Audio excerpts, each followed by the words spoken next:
Part 5 LS Swapping the BMW. Starting off, we're just going to be touching up this water pump, making it look a lot nice. Be straightforward. The first thing I needed to do was switch out this drive-by cable throttle body for a drive-by wire one. I shouldn't have any problems with that.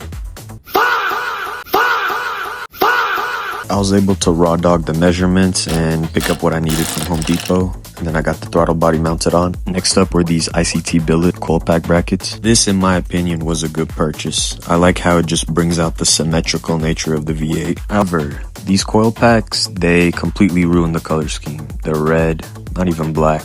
But, you know, red is plus 20 horsepower, so I'll let it slide. Getting everything mounted together was pretty easy. The ICT billet brackets come with the hardware and the washers needed to put the coil packs on it. Install was pretty straightforward. I was able to salvage my sub harness for the coil packs from the LS parts I had. Here it is all put together, looking nice and shiny. Power steering and accessories are done. The cooling system is the big thing on the list. Got the oil cooler off and the fan cleaned up a little bit. Next, I was working on getting the radiator fixed up.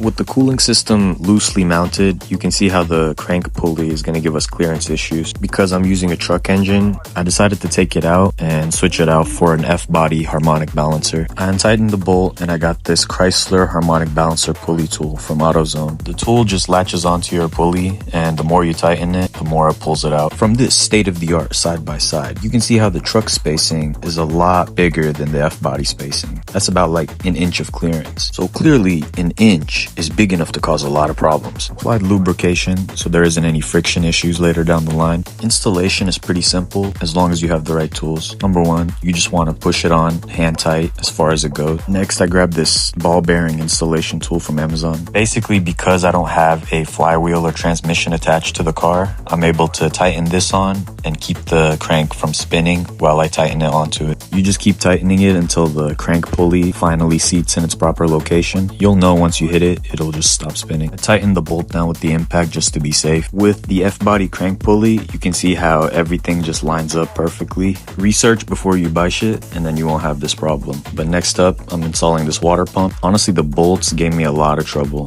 They were a lot harder to do than I thought it was gonna be. Everything eventually went in. W's in the chat. But like the great street poet and philosopher Young Dolph once said, if it ain't one thing, it's a motherfucking nutter. The water pump is for a Corvette, and I'm trying to do F-body spacing, so the alignment really just got... But that's just gonna be a future problem for me to deal with. Other than that, everything looks really good, and that should be it for part 5. Smash that like button and follow for part 6. All I need is one scale, a couple bells. Came in this shit by myself. Dolph, why you